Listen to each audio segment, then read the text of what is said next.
ৰাতিপুৱাই শুই উঠিয়ে বতৰটো ফৰকাল দেখি ভাবিলোঁ আজি বাহিবন কৰি গাটো ধুই উঠিয়ে এসাঁজ জুতি লগাই ৰন্ধাৰ আগতে জুতি লগাই ফল খুৱাই ভাল হ'ব বুলি ভাবি দাইকিডাল লৈ গৈ অমিতা গছজোপাৰ পৰা অমিতা দুটা পাৰি আনিলোঁ নহয়। একেবাৰে পকা পকা, চাওকচোন এই দুটা পকা পকা, ইমান ডাঙৰ চাওকচোন। এই ডাঙৰ অমিতাকেইটা ভাবিলোঁ তাৰে এটা কাটি আনটো থৈ দিওঁ, আৰু এই আমি দুজনহে মানুহ, গতিকে এটাৰে এফাল কাটি ল'লোঁ। এই কাটি লোৱা সময়তে আহিল নহয় মেছেজ এটা, জেচমিনা বেগমে দিলে। খুলি চালোঁ, মাতৃ দিৱসৰ শুভেচ্ছা যাচিছোঁ, আপোনাৰ দীৰ্ঘায়ু আৰু সুস্বাস্থ্য কামনা কৰিলোঁ। বুকুখন একেবাৰে চেৰেংকৈ গ'ল নহয়। জেচমিনা বেগম মানে কোন বাৰু জানেনে? জেচমিনা আমাৰ মইনাৰ লগৰ সহপাঠী, দুয়োজনী একেলগে কোচিং কৰি আছে। মই ভাবিলোঁ এই যে মাতৃ দিৱসৰ শুভেচ্ছা জনাইছে, মই মাতৃ হিচাপে সফল হ'ব পাৰিছোঁনে নাই, এইদৰে মনলৈ ভাৱ আহিল। আৰু আপোনালোককো মই শুভেচ্ছা জনোৱা উচিত বুলি ভাবিছোঁ।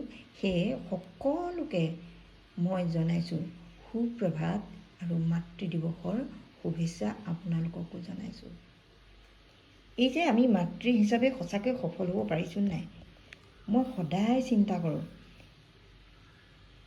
মই সন্তানক যদি এইদৰে জৈৱিক পদ্ধতিৰে উৎপাদন কৰা শাক পাচলিৰ লগতে ফল মূলো খুৱাব পাৰোঁ, নিশ্চয় আমি সফল মাতৃত্বৰ অধিকাৰী হ'ম।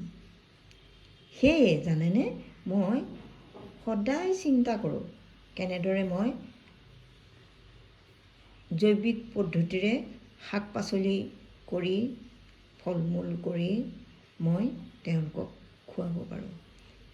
সেয়ে এইদৰে মই এই যে অমিতা চাওকচোন,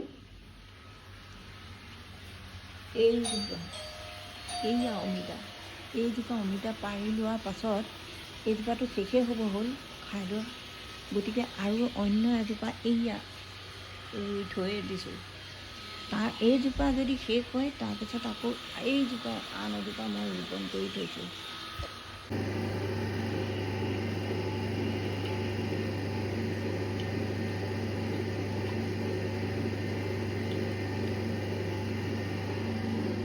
আচলতে অমিতা খাই অমিতাৰ গুটিবোৰ মই য'তে ত'তে পেলাই নিদিওঁ।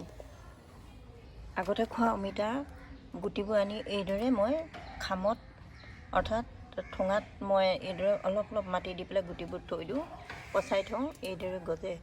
এইদৰে গজাৰ পাছত মই কি কৰোঁ জানেনে, অন্য এটা ঠাইত মই ৰোপণ কৰি দিওঁ। চাবচোন দেই, এয়া অলপ ডাঙৰেই হৈছে, চামে চামে মই ৰোপণ কৰি থওঁ। যেতিয়াই খাওঁ অমিতা গুটি তেতিয়াই। বাকী অমিতা গুটিবোৰ আকৌ পেলাই নিদিওঁ, কেলৈ, সেইবোৰ মই ধুই পেলাই শুকুৱাই থৈ দিওঁ। সেয়া হেনো আমাৰ যকৃতৰ বাবে বৰ উপকাৰী। গতিকে আপোনালোকেও তেনেকৈ থ'বচোন, বৰ ভাল জানেনে, স্বাস্থ্যৰ কাৰণে উপযোগী। অমিতা খালেও স্বাস্থ্যৰ কাৰণে উপযোগী। আমি অমিতাৰ গুটিবোৰ যাতে য'তে ত'তে পেলাই নিদি আমি এইদৰে ৰোপণ কৰি থ'লে অমিতাৰ গছ এজোপা হ'ব। আমি আৰ্থিকভাৱেও টনকিয়াল হ'ব পাৰোঁ, কাৰণ যিহে বস্তুৰ জুই চাই দাম। অমিতা এটা কিনকগৈচোন, পকা অমিতা এটা কিনিবলৈ হ'লে 100-150 টকা। এই 100-150 টকাটো ক'ত পায়নো ধৰকচোন। আমি যদি ৰোপণ কৰি থৈ দিওঁ, এইদৰে ঘৰতে আমি ৰুই থৈ দিওঁ, তেতিয়াহ'লেতো আমি নিজেই পকা অমিতাটো আমি ছিঙি পেলাই খাব পাৰোঁ। গতিকে আমি সকলোকে দিব পাৰোঁ, আমাৰ পৰিয়ালৰ সকলোকে লাগে। কোনোবা আলহী অতিথি আহিলেও আমি খুৱাব পাৰোঁ, হাতত দুই এটা দি পঠাবও পাৰোঁ।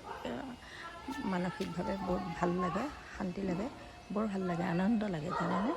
আপোনালোকেও এইদৰে কৰি থ'বচোন। ভাল আহিছোঁ আজি।